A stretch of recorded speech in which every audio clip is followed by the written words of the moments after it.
The dust swirled across the main street of Central City, Colorado, as Harriet Ellis stepped off the stagecoach, her heart as heavy as the trunk that the driver tossed down beside her.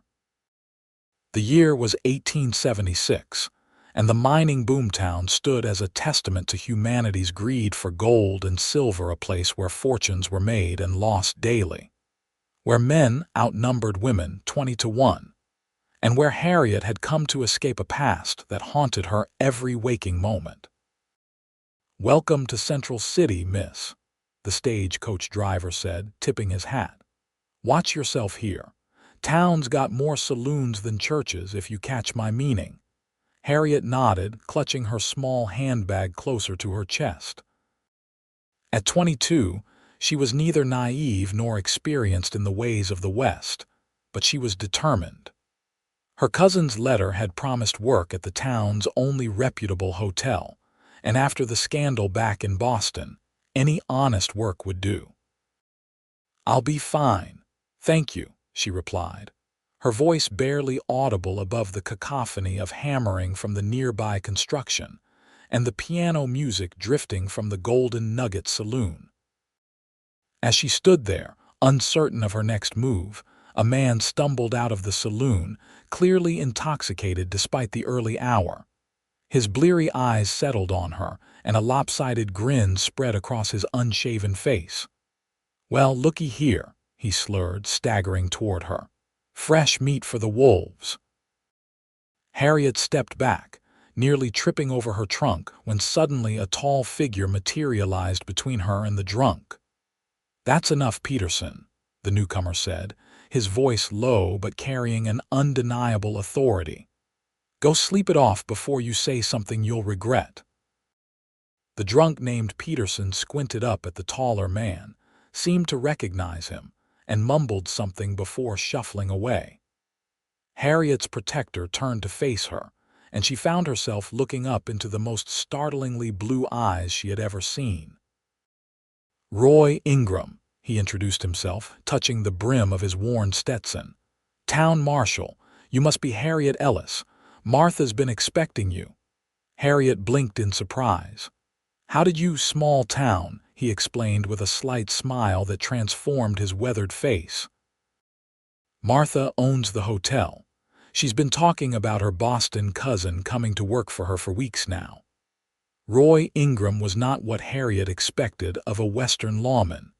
He wore no flashy star, just a simple badge pinned to his vest. His clothes were clean but well worn, and though he carried a revolver on his hip, he didn't seem the type to draw it unnecessarily.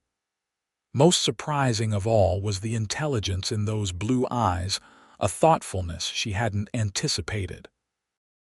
"Let me help you with that," he said, bending to lift her trunk with an ease that made Harriet suddenly aware of how broad his shoulders were. "The Hotel Continental is just down the street. I'll walk you there." As they made their way through the bustling street, Harriet felt the stares of the townsfolk. Some were merely curious, others speculative, and some from the women were downright hostile.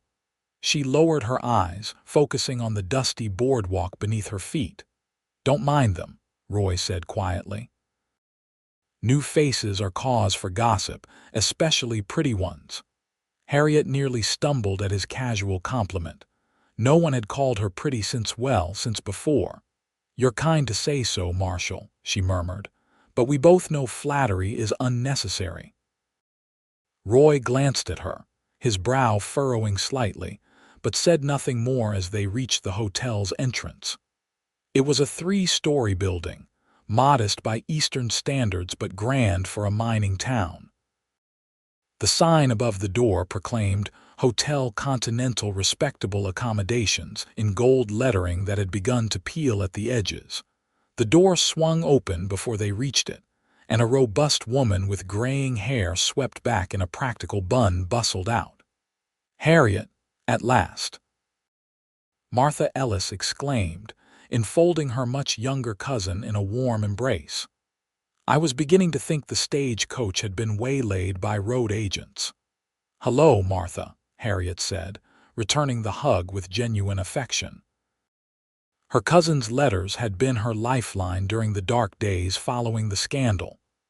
"I see our marshal has already introduced himself," Martha said with a knowing look at Roy that made Harriet uncomfortable.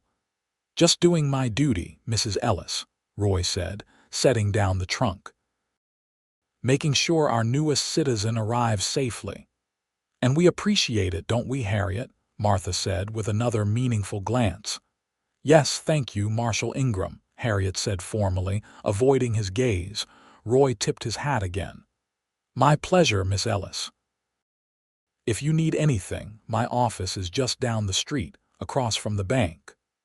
With that, he turned and strode away, his spurs making a gentle jingling sound with each step. Martha watched him go with an appraising eye. "Finest man in Central City," she declared. "Maybe in all of Colorado territory. Widowed 2 years now, wife died in childbirth along with the baby. Hasn't looked at a woman since, though plenty have tried to catch his eye."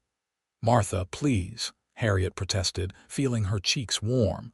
"I'm not here for that. I came to work to start fresh." Martha's expression softened. "I know, dear, that awful business with the Blackburn fellow. I'd rather not speak of it," Harriet interrupted, the familiar pain lancing through her.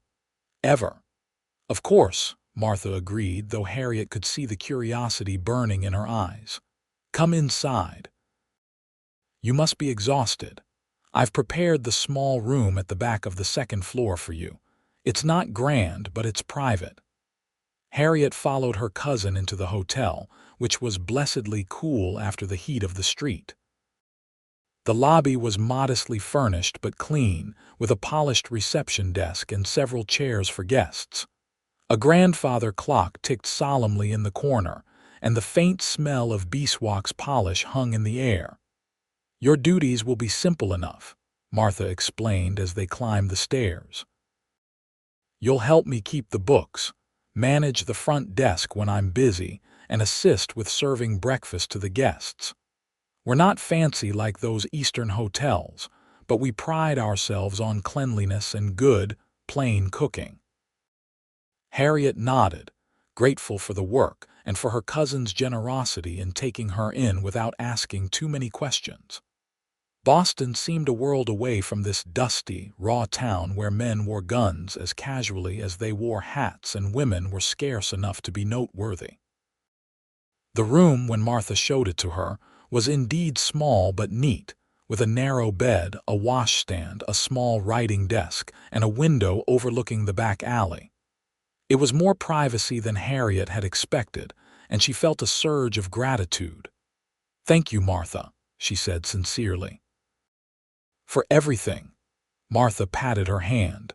"Family is family, dear. Now get some rest. You can start your duties tomorrow."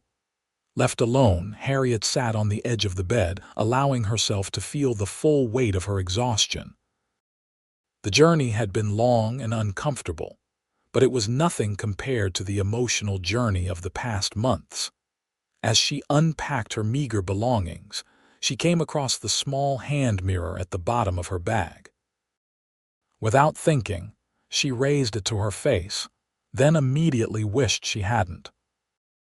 The reflection showed what she already knew: once lustrous brown hair now dull and pulled back severely, once bright hazel eyes now shadowed and wary, and her mouth, which had once smiled easily, now set in a permanent line of caution.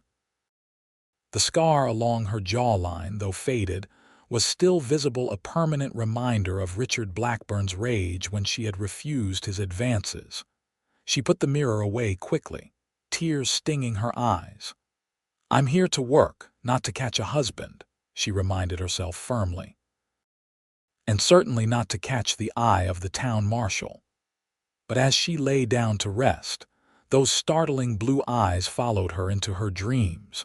Roy Ingram stood at his office window, watching the street with the vigilance that had become second nature during his 4 years as marshal.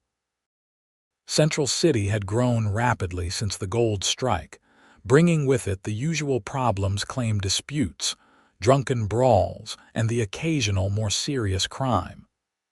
But overall, He'd managed to keep the peace, earning the respect of most of the townsfolk. His deputy, a young man named Tom Wilkins, was shuffling papers at the desk behind him. "So that was Martha Ellis's cousin, huh?" Tom remarked casually. "Pretty little thing, ain't she?" Roy turned from the window, his expression neutral. "She's a lady in need of a fresh start, from what Martha said. I expect everyone to treat her with respect." Tom grinned. "Including you, Marshal." Roy gave him a level look that wiped the smile from the deputy's face. "Especially me." The truth was, Harriet Ellis had stirred something in him that had been dormant since Sarah's death. It wasn't just her looks, though she was undeniably beautiful despite the sadness in her eyes, and the scar that she clearly tried to hide by the way she tilted her head. It was something else, a dignity, a quiet strength that spoke of having endured hardship and survived. But Roy had buried his heart alongside Sarah and their unborn child.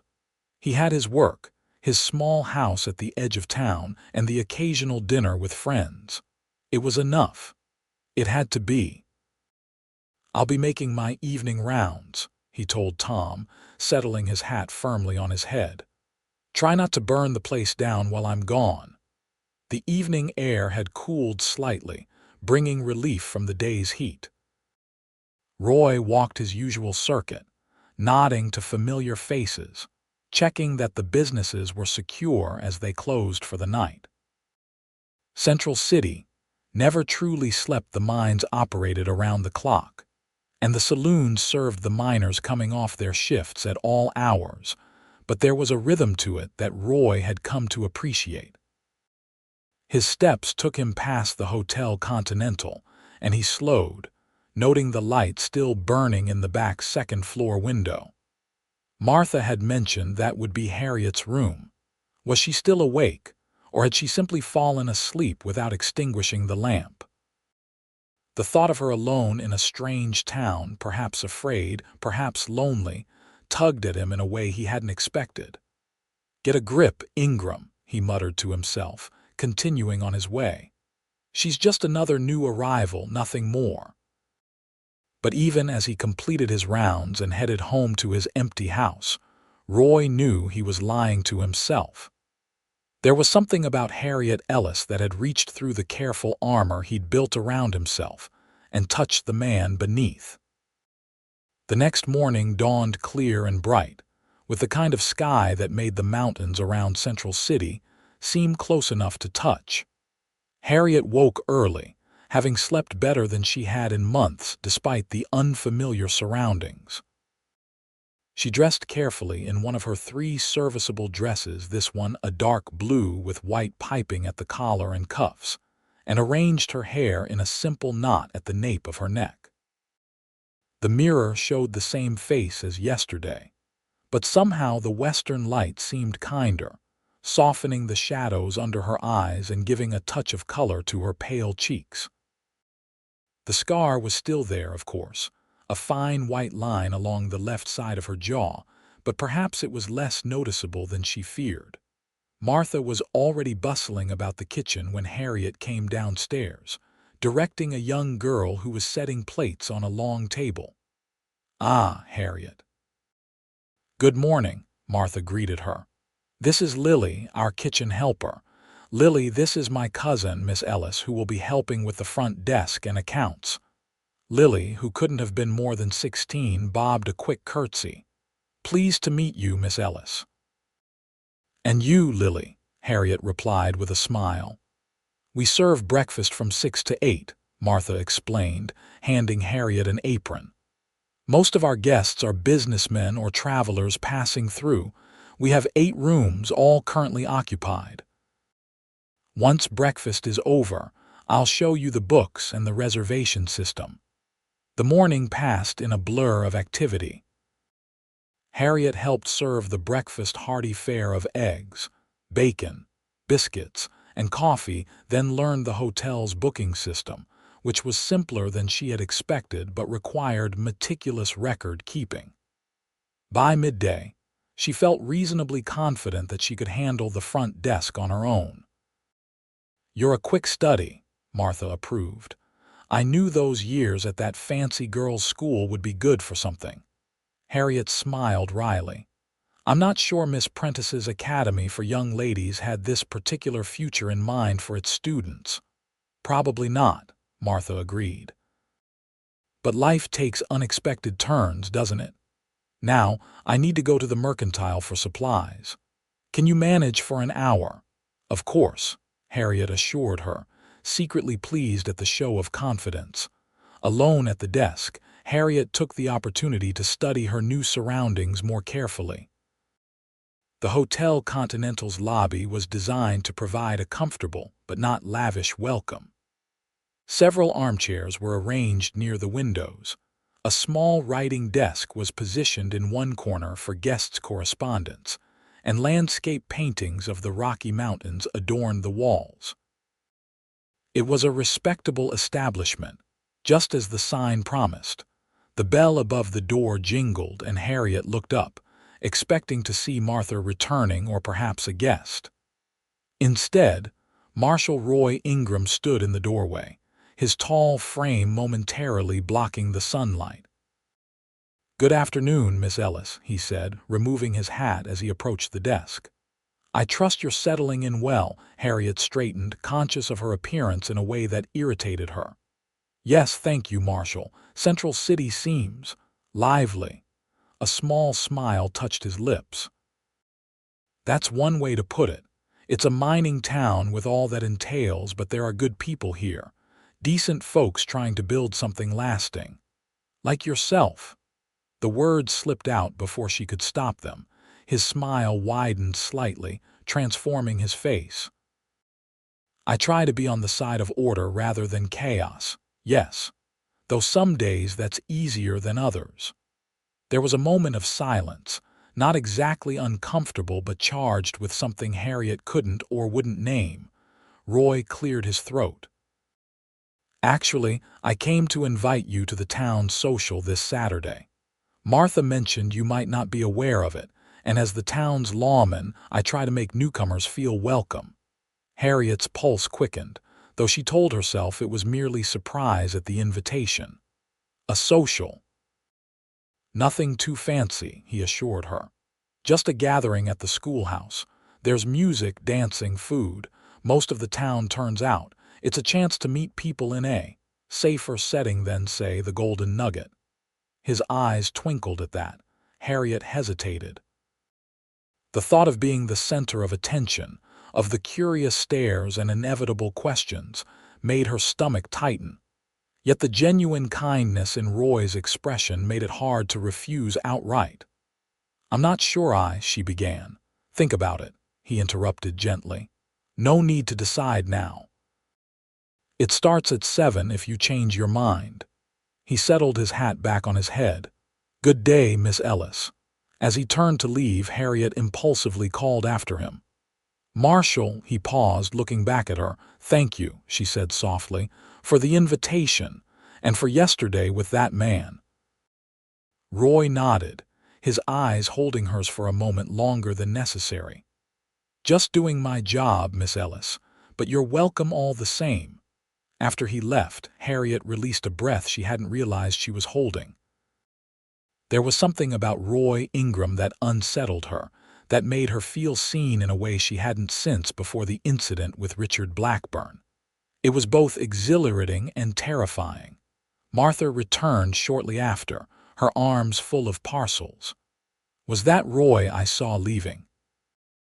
she asked, her tone deliberately casual.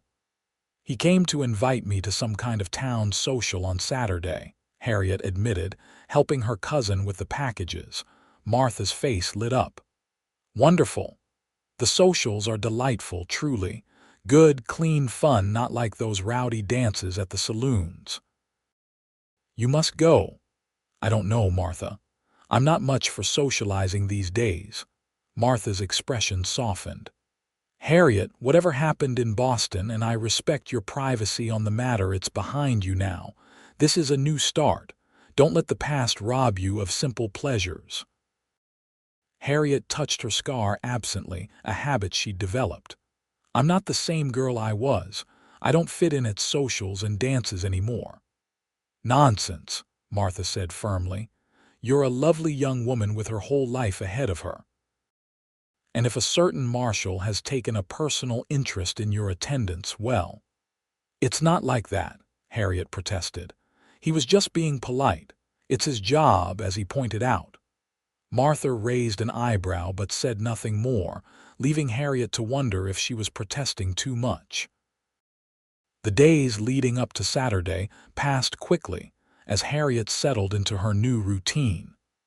She found the work at the hotel satisfying. There was a straightforward honesty to it that appealed to her. The guests were mostly polite, if sometimes rough around the edges, and she enjoyed the brief conversations with travelers who brought news from other parts of the country. She saw Roy Ingram occasionally, always from a distance, striding purposefully down the street, breaking up a minor altercation outside the saloon, or simply sitting on a bench outside his office, whittling what appeared to be a small wooden horse. Each time, he would tip his hat to her if he noticed her watching, and each time, Harriet would feel that strange flutter in her chest that she tried desperately to ignore. By Saturday morning, despite her misgivings, Harriet found herself considering attending the social. Martha had mentioned that she would be going with Mr. Hollister, the bank manager who had been courting her for the past year, and had offered to accompany Harriet, but the thought of being a third wheel was almost worse than going alone. She was mulling this over as she arranged fresh towels in the guest rooms when she heard raised voices from the street below. Looking out the window, she saw Roy confronting two rough-looking men outside the saloon across the way. Though she couldn't hear the words, the body language was clear. The men were belligerent, and Roy was firmly standing his ground. Suddenly, one of the men shoved Roy hard.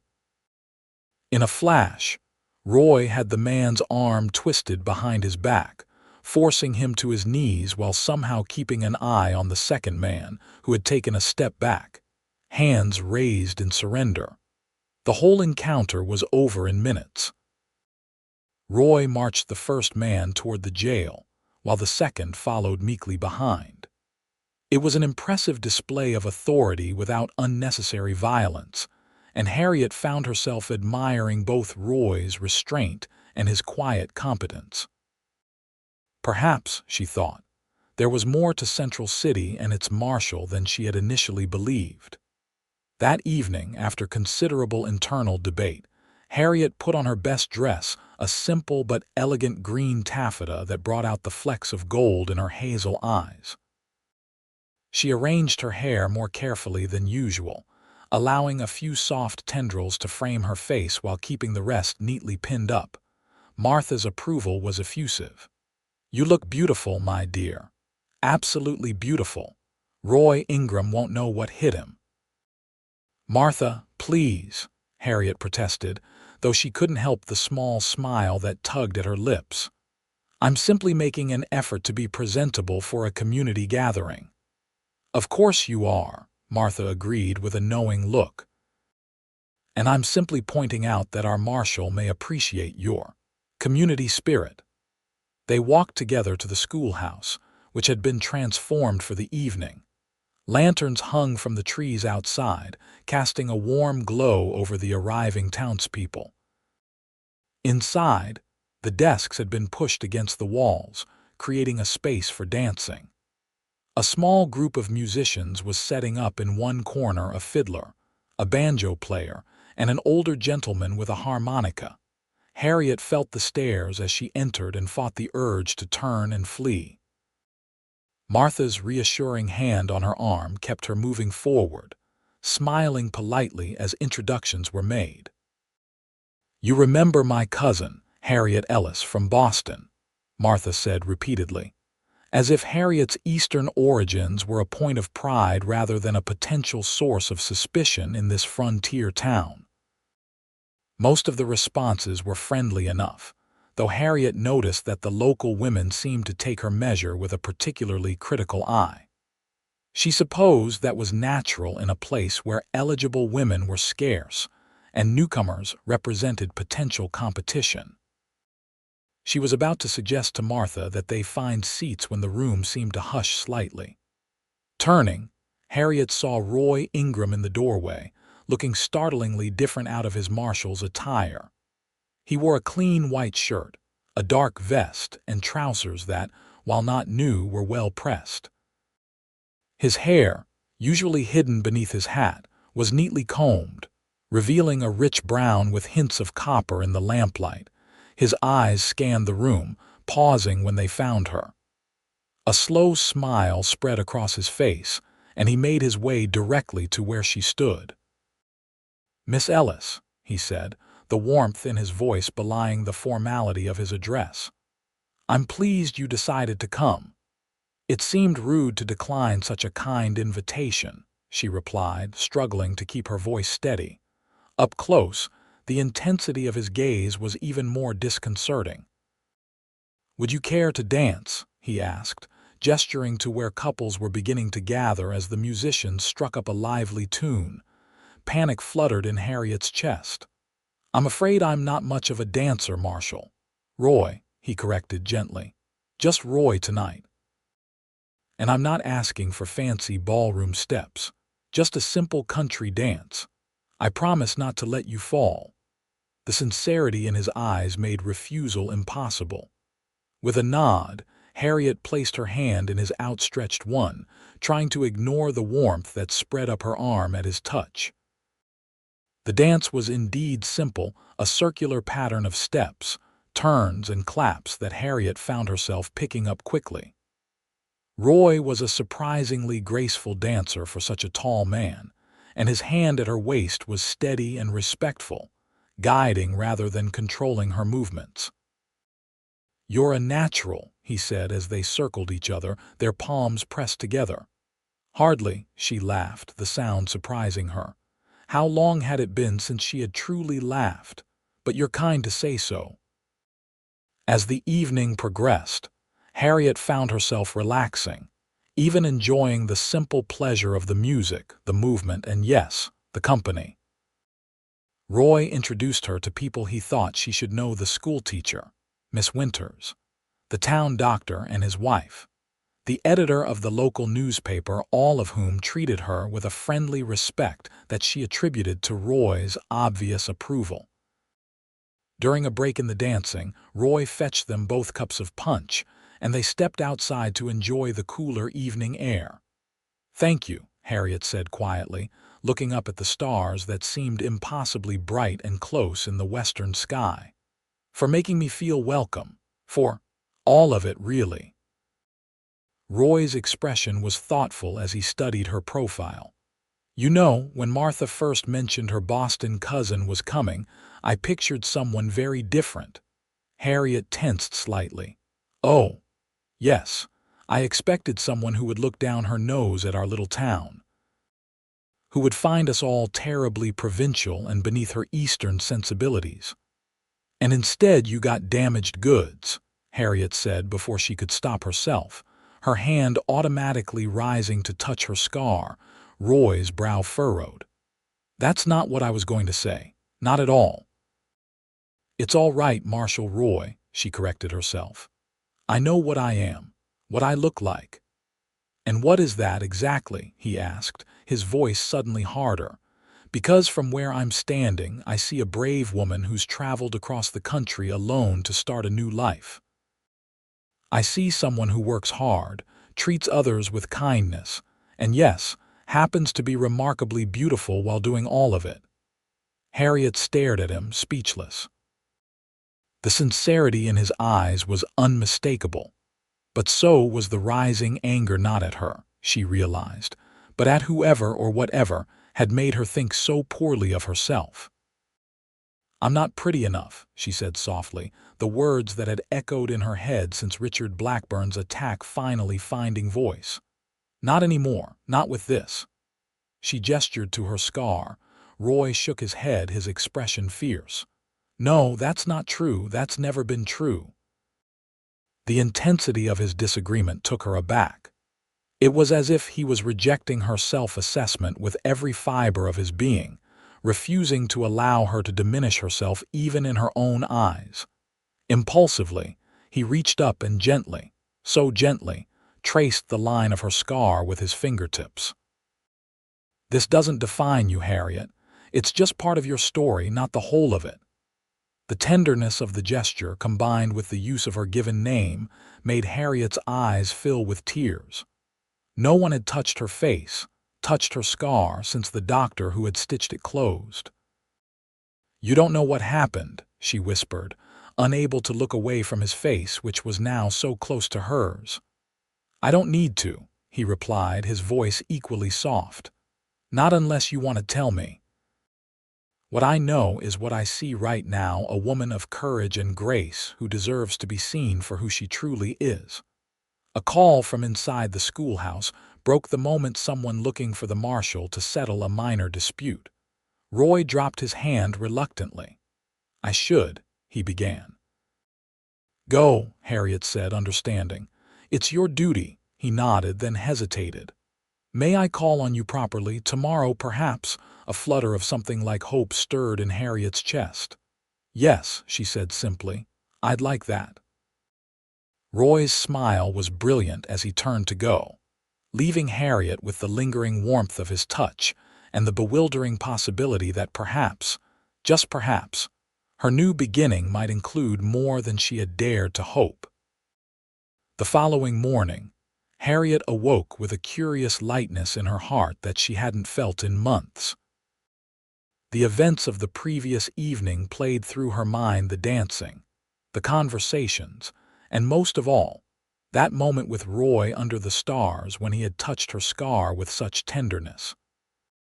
She dressed with particular care, selecting a pale yellow dress that Martha had once complimented, and arranged her hair in a softer style than usual. Studying her reflection in the small mirror, Harriet tried to see herself through Roy's eyes. The scar was still there, of course, a permanent reminder of violence and betrayal, but perhaps it didn't have to be the first thing she saw when she looked at herself. Martha noticed the change in her demeanor immediately. "Someone's in good spirits this morning," she observed as Harriet helped prepare breakfast for the guests. Would a certain marshal have anything to do with that? Harriet felt a blush warming her cheeks. "He was very kind last night. He made me feel welcome." "Kind indeed," Martha said with a knowing smile. "I saw the two of you outside. Looked like more than kindness to me." "Martha," Harriet protested, though without real indignation. "It wasn't, we were just talking." Martha hummed, clearly unconvinced. "Well, whatever you were doing, it's good to see some color in your cheeks and a smile on your face. You've been too serious since you arrived." Harriet couldn't deny it. The weight of her past had been a constant presence, coloring every interaction, every thought. But something about Roy Ingram made that weight feel lighter, as if she could set it down, at least for a while, when she was with him. The morning passed busily, with several guests checking out and new ones arriving. Harriet was so absorbed in her duties that she didn't immediately notice Roy when he entered the hotel lobby shortly after noon. "Miss Ellis," he said, causing her to look up from the ledger.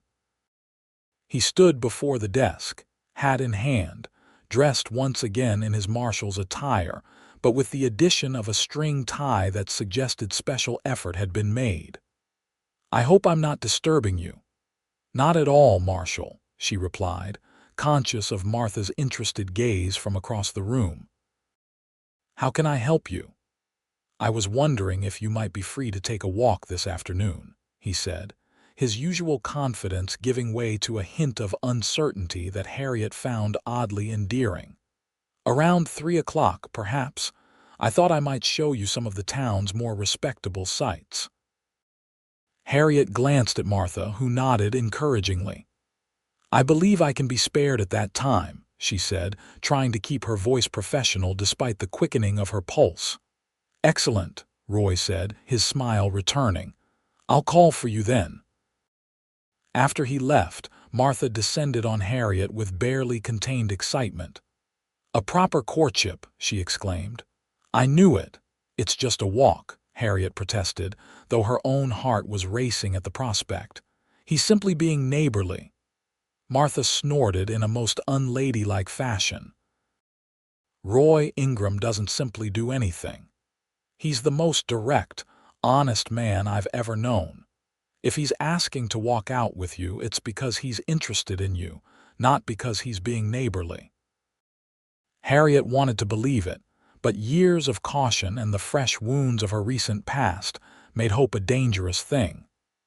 "We'll see," she said noncommittally, though she couldn't quite suppress the flutter of anticipation as 3 o'clock approached.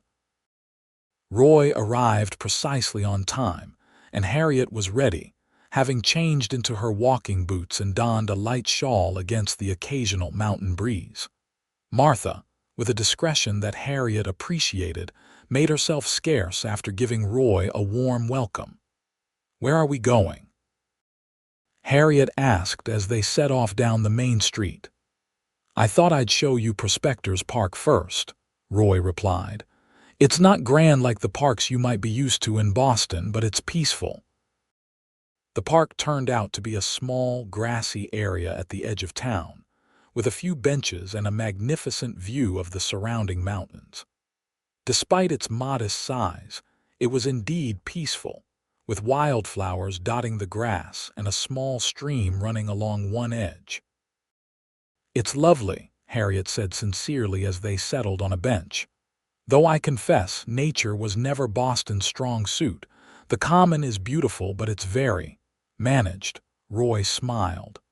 "That's what I love about the West. It resists being managed too much. There's a wildness to it that can't be tamed, only respected." "Is that why you came here?" Harriet asked, genuinely curious about the man beside her. "For the wildness," Roy considered the question. "Partly. I came west after the war, fought for the Union like many here. Saw things no man should see. Afterward, I couldn't settle back into my old life in Pennsylvania. The West offered space to breathe, to think, a chance to be useful in a place that was still being shaped." Harriet nodded, understanding more than he might realize. "A fresh start." "Yes," he agreed, his gaze turning to her. "Like you're seeking now." There was a question in his eyes, an invitation to share more of her story if she wished. Harriet hesitated. She had kept the details of her Boston scandal closely guarded, sharing them only with Martha through letters. But there was something about Roy Ingram that inspired trust, that made her think perhaps he would understand. "I came to escape a man," she said finally, her voice low. "Richard Blackburn. He was my father's business partner's son. It was expected that we would marry eventually. A good match, everyone said." Roy listened intently, his expression serious but open. He seemed kind at first, attentive, but there was something wrong about him. The way he would grab my arm too tightly when no one was looking, the comments he would make about training me to be a proper wife. Harriet's hand went unconsciously to her scar. "When I tried to break our informal understanding, he became enraged. He attacked me in my father's study. This," she touched the scar, "was from a letter opener on the desk. If the butler hadn't heard my screams." Roy's jaw tightened, a muscle pulsing along its edge. "What happened to him?" "This Blackburn." "Nothing," Harriet said bitterly. "His family is influential. Mine is not anymore. There was talk of a scandal, of me leading him on and then changing my mind capriciously. Some even suggested I had inflicted the wound myself to gain sympathy. In the end, it was easier for everyone if I simply disappeared for a while. Martha's invitation was a godsend." "That's," Roy struggled for words, his hands clenching into fists before deliberately relaxing. "I'm sorry, Harriet. Sorry that happened to you. Sorry justice wasn't served." The genuine outrage in his voice was somehow more comforting than pity would have been. Harriet found herself blinking back tears. Thank you for believing me. Not everyone did. I know the difference between truth and lies, Roy said simply. It's part of my job, and you, Harriet Ellis, are not a liar. The certainty in his voice was like a balm to wounds Harriet hadn't realized were still so raw. Since then, she continued, I've felt marked, damaged. As if everyone can see what happened to me, see that I wasn't enough to be protected, to be believed. That's not what I see, Roy said, his voice gentle but firm. I see a survivor, someone who refused to be broken by cruelty and injustice. Harriet looked at him then, really looked at him, and saw nothing but sincerity in those blue eyes. What is it you want from me, Roy Ingram? She asked directly, needing clarity after months of confusion and half-truths. To know you, he answered without hesitation. To see if what I'm feeling, what I think you might be feeling too, has a chance to grow into something real, something lasting. The honesty of his response took Harriet's breath away. And what if I'm too broken? What if I can't be what you need? Roy's hand found hers, his calloused fingers wrapping around her smaller ones. We're all broken in some way, Harriet. Life does that. The question is whether we let those breaks define us or refine us. Harriet's throat tightened with emotion. No one had ever spoken to her like this, with such straightforward compassion and understanding. It was terrifying and exhilarating all at once. I can't promise anything, she warned, though she didn't pull her hand away. I'm still healing. I'm not asking for promises, Roy said. Just for a chance, time to get to know each other properly. Will you give me that? Looking into his earnest face, Harriet found she couldn't deny him or herself that chance. Yes, she said softly. I'd like that. The smile that lit up Roy's face was worth any risk, Harriet decided. And as they continued their walk through Central City, his hand occasionally brushing against hers, she felt something unfurling within her, something that felt remarkably like hope. Over the next few weeks, Roy's courtship of Harriet became the talk of Central City.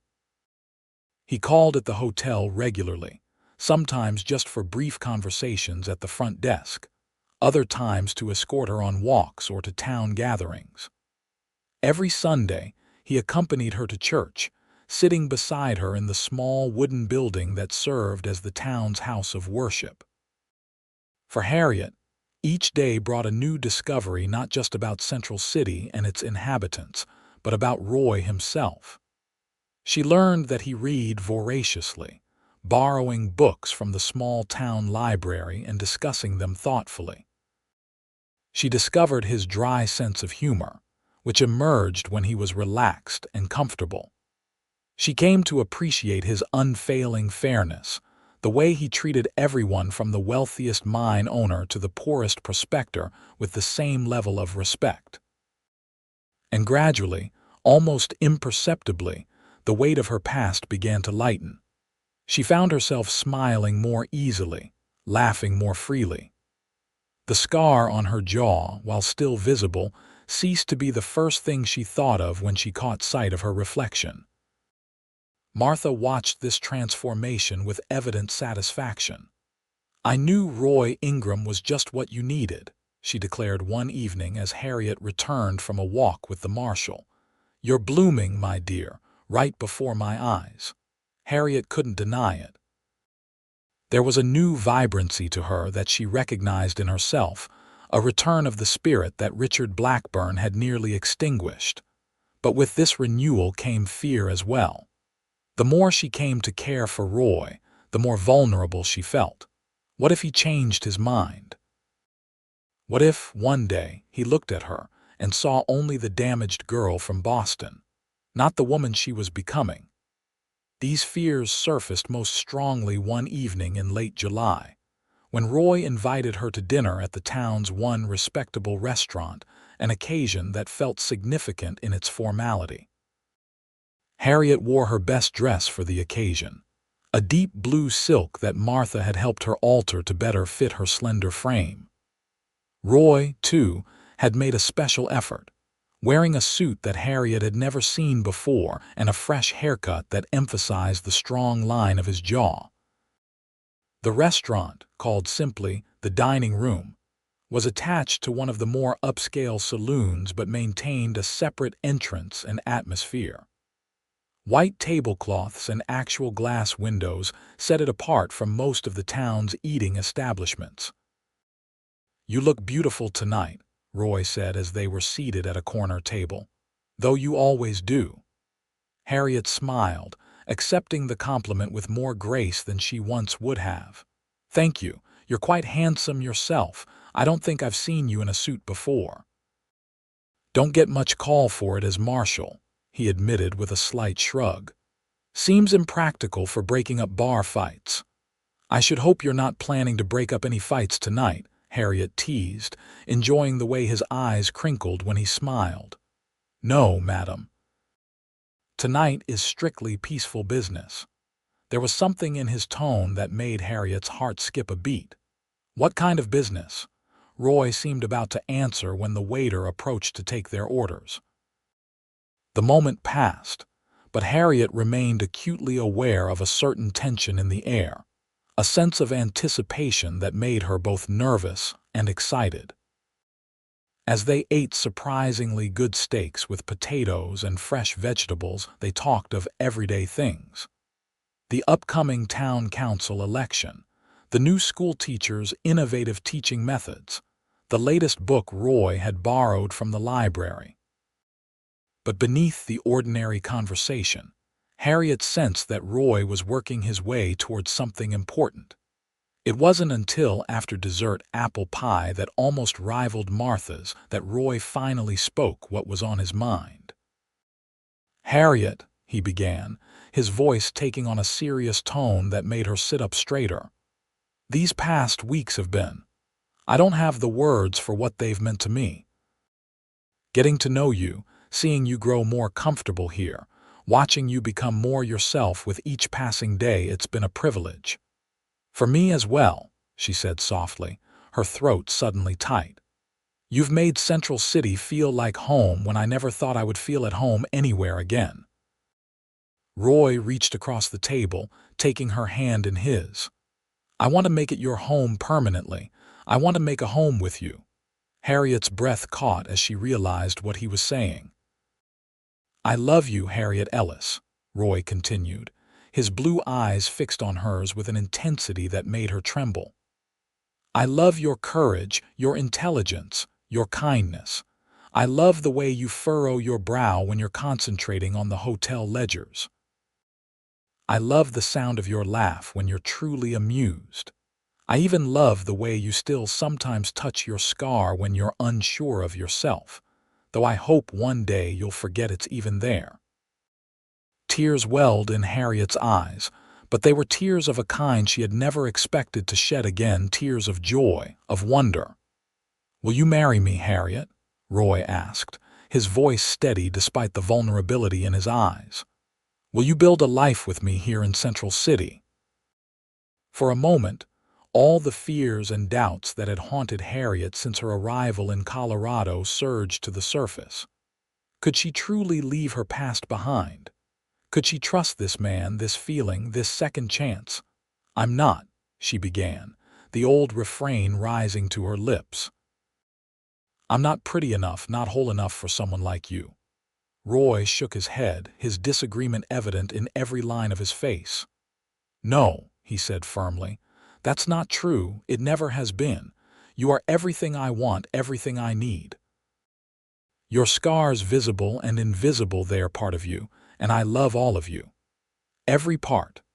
The conviction in his voice silenced Harriet's doubts.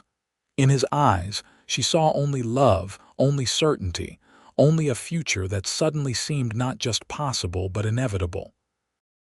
"Yes," she whispered, then more strongly. "Yes, Roy Ingram, I will marry you." The joy that transformed Roy's face was like sunrise breaking over the mountains, glorious, illuminating, full of promise. He rose from his chair, still holding her hand, and moved to kneel beside her, heedless of the other diners who were now watching with undisguised interest. From his pocket, he produced a small velvet box. Opening it, he revealed a ring not ostentatious, but beautifully crafted, with a small diamond set between two sapphires that reminded Harriet of Roy's eyes. "It was my mother's," he explained as he slipped it onto her finger. "I've been carrying it since the first week I knew you, hoping for this moment." "It's perfect," Harriet said, marveling at how right it felt on her hand. "I love you, Roy.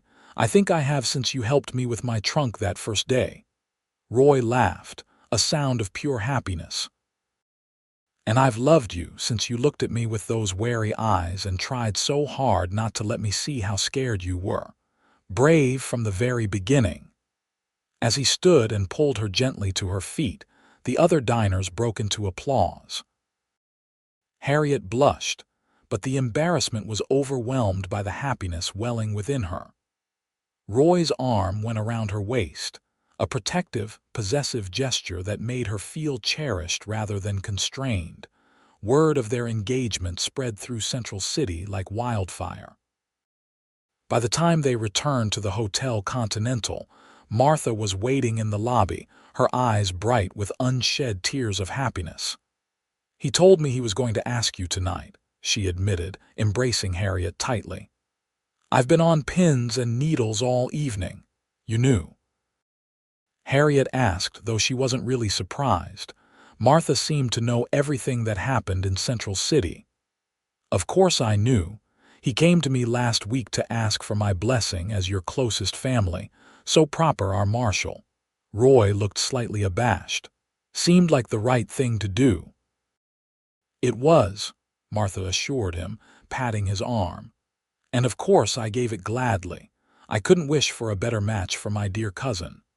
The next few weeks passed in a whirlwind of preparations.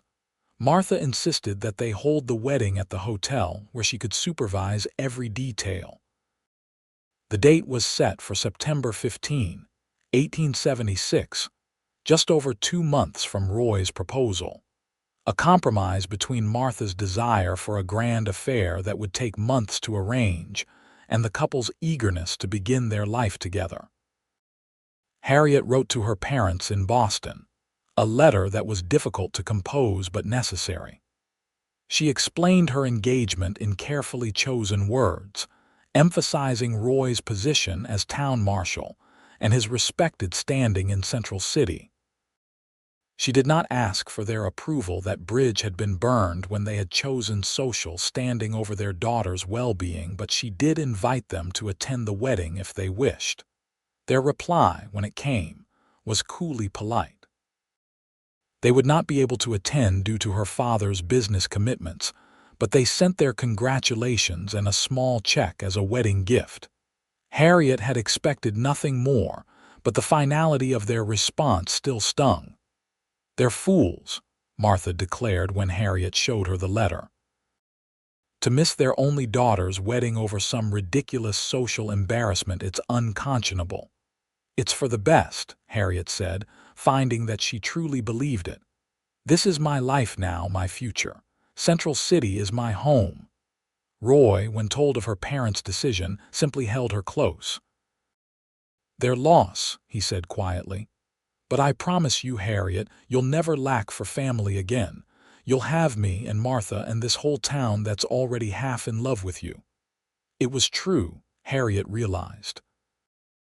In the months since her arrival, she had built connections throughout Central City with Lily, the kitchen helper who now confided her dreams of becoming a teacher, with Miss Winters, the school teacher who had invited Harriet to help with reading lessons, with Dr. and Mrs. Palmer, who had made a point of including her in their weekly literary discussions. These people had accepted her, scar and all, asking for her story only when she was ready to share it. As the wedding day approached, Harriet found herself increasingly at peace with her past. The scar on her jaw was still visible, but she no longer felt defined by it. When she looked in the mirror now, she saw a woman who had survived, who had rebuilt, who had found love when she least expected it. The night before the wedding, as Harriet sat in her room making final adjustments to her dress, a creation of ivory silk that Martha had ordered from Denver, there was a knock at her door. "Who is it?" she called, hastily covering the dress. It was bad luck for the groom to see it before the ceremony, according to Martha. "Just me, dear," Martha's voice came through the door. "May I come in?" Harriet opened the door to find her cousin holding a small wooden box. "I have something for you," Martha said, entering and closing the door behind her. "A wedding gift of sorts, though it's not really from me." Curious, Harriet took the box. Opening it, she gasped at the sight of a delicate pearl necklace nestled on dark velvet. "It was Roy's first wife's," Martha explained gently. "He wanted you to have it to wear tomorrow if you wish. He said he would understand if you preferred not to." Harriet touched the pearls reverently. The thought of Roy entrusting her with something so personal, so connected to his past love, moved her deeply. "Did you know her?" she asked. "Sarah," Martha nodded. "She was a lovely young woman, kind-spirited. She and Roy were very happy together, though they had only a year before." She trailed off, the tragedy still painful to recall even after 2 years. "I wish I could have met her," Harriet said sincerely.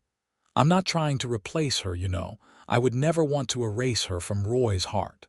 "He knows that," Martha assured her, "and that's why he loves you.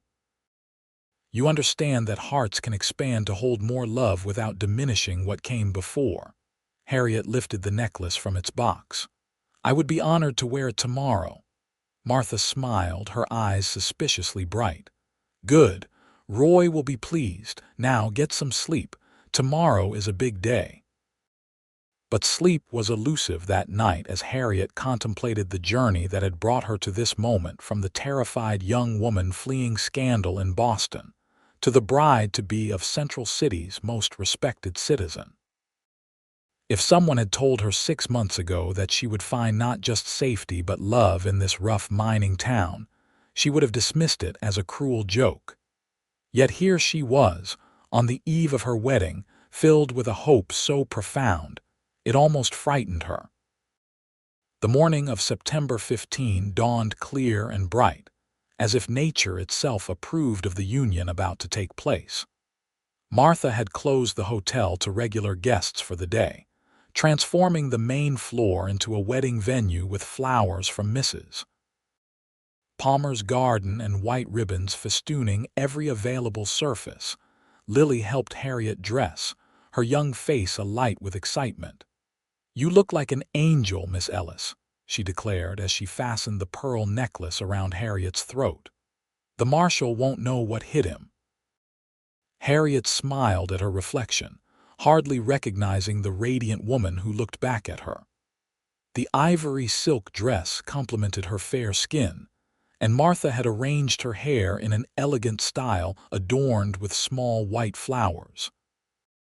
The scar on her jaw was visible, but somehow it seemed less prominent today, overshadowed by the joy in her eyes. "It's time," Martha announced from the doorway. "Everyone's assembled. Are you ready?" Harriet took a deep breath. "Yes," she said, surprising herself with the steadiness of her voice. "I'm ready." The ceremony itself was simple but deeply moving. Harriet walked alone down the makeshift aisle between rows of chairs, her eyes fixed on Roy, who waited for her with an expression of such profound happiness that it brought tears to her eyes. He had never looked more handsome than he did in his new black suit, his badge polished to a high shine on his chest, a symbol of his duty that he had insisted on wearing even on this day. When he took her hands in his, Harriet felt the slight tremor in his fingers and realized with wonder that he was as moved by this moment as she was. The minister's words washed over them as they repeated their vows, promises of love, fidelity, and support that Harriet meant with every fiber of her being. And when Roy slipped the gold band onto her finger to join her engagement ring, the rightness of it all nearly overwhelmed her. "I now pronounce you husband and wife," the minister declared. "You may kiss your bride." Roy's kiss was gentle but filled with promise, a seal on their vows, a beginning rather than an end. As they turned to face their friends and neighbors as Mr. and Mrs. Ingram, Harriet felt a sense of completion that she had never expected to find. The celebration that followed was joyous, with food and drink flowing freely. Music from the same band that had played at the social where they had first danced together, and congratulations from what seemed like every resident of Central City. Late in the evening, as Harriet stood by Roy's side greeting yet another well-wisher, she caught sight of her reflection in one of the hotel's mirrors. The woman who looked back at her was smiling, her husband's arm around her waist, her face scar and all alight with happiness. "Are you happy, Mrs. Ingram?" Roy murmured in her ear, following her gaze to the mirror. "More than I ever thought possible," she replied honestly. "And you?" Roy's answer was to turn her toward him, cupping her face in his hands with a tenderness that still made her heart race. "You are the best thing that ever happened to me, Harriet Ingram. Don't you ever forget it." As he kissed her again, heedless of the cheers and good-natured teasing of their guests, Harriet knew with absolute certainty that the damaged girl who had stepped off the stage coach 6 months earlier was truly gone. In her place stood a woman loved and loving, scarred but stronger for it, ready to embrace whatever the future might hold. The years that followed brought challenges, as all lives do, but they also brought a depth of joy that Harriet had never dared to imagine. She and Roy moved into his small house at the edge of town, which they gradually expanded as their family grew. Their first child, a son they named William, after Roy's father, arrived just over a year after their wedding. Harriet's labor was difficult, and there were moments when Roy feared he might lose her as he had lost Sarah. But Harriet was strong, and with Dr. Palmer's skilled assistance, both mother and child survived. Holding his son for the first time, Roy wept unashamedly. "Thank you," he whispered to Harriet, who lay exhausted but triumphant in their bed. "For this gift, for everything." As William grew, joined 2 years later by a daughter they named Grace, Harriet continued to help Martha at the hotel when she could. She also became increasingly involved in town affairs, using her education and natural intelligence to assist with the school, the small library, and eventually, as Central City grew more established, a women's improvement society that advocated for better conditions for the miners' wives and children. Roy remained marshal, turning down offers of more prestigious positions in Denver. "My place is here," he would say when asked about his ambitions. "With my family, with this community." Their life together was not without sorrows. Martha passed away peacefully in her sleep 5 years after their wedding, leaving the hotel to Harriet, who managed it with the same efficiency and warmth that her cousin had. There were also the inevitable dangers of Roy's position: injuries sustained in the line of duty, threats from those who resented his strict enforcement of the law, and one particularly harrowing incident when a group of outlaws held up the bank, taking Roy hostage before he managed to overpower them. But through it all, their love remained constant, a bedrock upon which they built their life together. As Central City grew and evolved from a rough mining town to a more established community, Roy and Harriet Ingram stood at its heart, respected and beloved by all who knew them. On their 10th wedding anniversary, Roy surprised Harriet with a gift: a locket containing miniature portraits of their children, now 3 in number with the addition of little Sarah, named for Roy's first wife, in a gesture that had moved Harriet to tears. "Open the other side," Roy urged as they sat together on the porch of their home, watching the sunset paint the mountains gold. Harriet did as he asked and found a tiny scrap of paper folded inside. Unfolding it carefully, she recognized the handwriting as Roy's, though neater than his usual scrawl, as if he had taken particular care with it. "I'm not pretty enough," she said. Harriet read aloud. The cowboy disagreed with every fiber of his being. She looked up at Roy, her eyes questioning. "That's what I wrote in my journal the night we met," Roy explained, his face softening at the memory. "When you looked at me with those sad, wary eyes, and I could see how little you thought of yourself. I knew then, somehow, that I would spend the rest of my life showing you how wrong you were." Tears welled in Harriet's eyes as she touched the locket, then the scar on her jaw that had faded to a thin white line over the years. "You've done that and more," she said softly. "You've given me a life I never thought I would have, a home, a family, a purpose." "We've given each other those things," Roy corrected gently. "That's what love is, I think. Not one person completing another, but two people building something together that neither could create alone." As they sat hand in hand, watching their children play in the yard below and the town they had helped to build stretching out before them, Harriet reflected on the long journey from that dust-covered stagecoach to this moment of perfect contentment. The scar that had once seemed to define her was now just one small part of a life richly lived, a reminder not of what she had lost, but of what she had survived to find. "I love you, Roy Ingram," she said simply, leaning her head against his shoulder. "Today and always." "And I love you, Harriet Ingram," he replied, his voice as steady and true as it had been on the day they wed. "With every fiber of my being." The sun slipped behind the mountains, painting the sky in shades of pink and gold, but Harriet and Roy remained on their porch, content in the present and hopeful for the future they would continue to build together.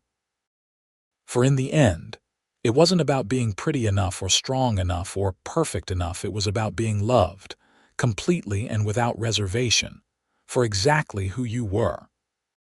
And in that, Harriet had found her happy ending, not in spite of her scars, but because they had led her to this place, this man, this life that had healed her in ways she had never thought possible. From the ashes of her old life, a new one had risen stronger, more beautiful and infinitely more precious for having almost been lost. As darkness fell over Central City, Roy squeezed her hand. "Shall we go in?" he asked, nodding toward the warm light spilling from their home's windows where their children waited. "Yes," Harriet said, rising and pulling him gently to his feet. "Let's go home." And together, hand in hand, they did just that, two people who had found in each other not just love but redemption, not just passion but peace, creating with each passing day a life that neither could have imagined alone but both had somehow always known was possible.